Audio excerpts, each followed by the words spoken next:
नमस्कार दोस्तों, मैं हूं का नाम और आज मैं आपको सुनाने जा रहा हूं एक रहस्यमयी सीरीज की कहानी जो ना सिर्फ आपके दिमाग से खेलेगी बल्कि आपके दिल को भी झकझोर देगी। तो पेश है मिस्ट्री सीरीज रहस्य की परतें। एक कहानी जहां हर मुस्कुराहट के पीछे छुपा है एक डरावना सच। पार्ट 1, मुख्य किरदार और माहौल। कहानी शुरू होती है एक पहाड़ी कस्बे से। नाम है कर्णप्रयाग, जहां बारिश हमेशा कुछ छुपाती है। यहाँ रहती है हमारी हीरोइन रिया मेहरा, एक तेज तर्रार क्राइम रिपोर्टर जो बड़े बड़े केस खोल चुकी है। लेकिन इस बार वो एक निजी कारण से इस कस्बे में आई है। उसकी बहन नैना, जो यहाँ स्कूल में टीचर थी, पिछले 2 हफ्तों से लापता है। पुलिस ने केस बंद कर दिया, कह दिया नैना भाग गई होगी, पर रिया जानती है ऐसा नहीं हो सकता। वो उसी हॉस्टल में रुकती है जहाँ नैना ठहरी थी, और यहीं से शुरू होती है एक कहानी जिसमें शक करने वाला हर शख्स खुद ही एक सवाल बन जाता है। पार्ट 2, सुराग और अजीब घटनाएं। रिया को हॉस्टल के कमरे में एक पुरानी डायरी मिलती है, नैना की हैंडराइटिंग में। डायरी में कुछ अजीब नोट्स है। हर बुधवार वो घंटी बजती है और एक चेहरा मुझे देखता है खिड़की से। रिया को शक होता है, क्या नैना को पीछा किया जा रहा था? वो हॉस्टल की वार्डन शांता देवी से पूछती है, लेकिन वो कहती है नैना बहुत अकेली थी पर पागल नहीं थी। रिया रात में छुपकर हॉस्टल की छत पर जाती है और वहां उसे कुछ दिखाई देता है। एक आदमी जो सफेद कोट में दूर खड़ा कुछ लिख रहा है। रिया उसके पीछे जाती है, लेकिन वह अचानक गायब हो जाता है।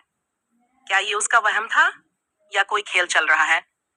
पार्ट 3, पुराना अस्पताल और सच्चाई की पहली परत।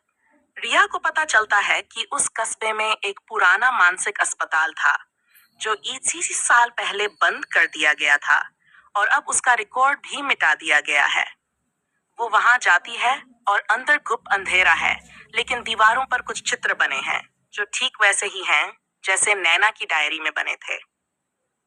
रिया को अस्पताल की एक कोठरी में एक नाम मिलता है, प्रोफेसर ईशान घोष, एक मनोचिकित्सक जो आखिरी बार इस अस्पताल में था। लोग कहते हैं उसने खुद को मार लिया था, पर गांव वालों का मानना है उसका भूत आज भी लोगों की आवाजें सुनता है। राज खुलने की शुरुआत। रिया को एक अजीब VHS टेप मिलता है जो किसी पुराने कैमरे से शूट हुआ है। वह एक रिकॉर्डिंग है जिसमें एक लड़की किसी टेबल से बंधी हुई है और एक आदमी कुछ सवाल पूछ रहा है। तुम किसे देखती हो रात में? क्या वो तुम्हें कुछ कहता है? अगर वो तुम्हें बुलाए तो क्या तुम जाओगी? रिया समझ जाती है कि ये सब एक साइकोलॉजिकल एक्सपेरिमेंट था जिसका हिस्सा नैना भी थी, और प्रोफेसर ईशान घोष अभी भी जिंदा हो सकता है। अंतिम टकराव और क्लाइमैक्स। रिया अब सबूत लेकर पुलिस के पास जाती है, लेकिन इंस्पेक्टर भी चुप्पी साध लेता है। उसे समझ आता है कि पूरा सिस्टम, गांव वाले, पुलिस, हॉस्टल स्टाफ, सब किसी राज में शामिल हैं। रिया आखिरी बार उसी कमरे में जाती है जहां से नैना गायब हुई थी। उसे वहां एक सीक्रेट डोर मिलता है जो तहखाने की तरफ जाता है।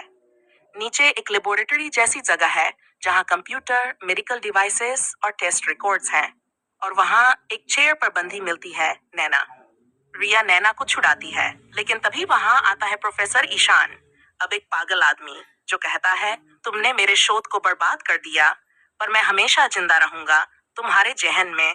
रिया किसी तरह भागती है और पुलिस को सारे सबूत सौंप देती है। अखबारों में छपता है, क्राइम रिपोर्टर ने खोली मानसिक हॉस्पिटल के नाम पर चल रही किडनैपिंग रैकेट की पोल। धीमी रहस्यमयी म्यूजिक फिर से शुरू।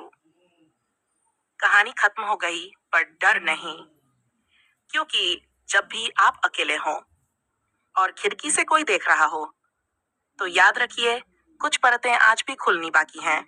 अगर आपको ये कहानी पसंद आई हो तो वीडियो को लाइक करें, चैनल को सब्सक्राइब करें और कमेंट में बताइए क्या आप भी ऐसे किसी रहस्य का हिस्सा बने हैं।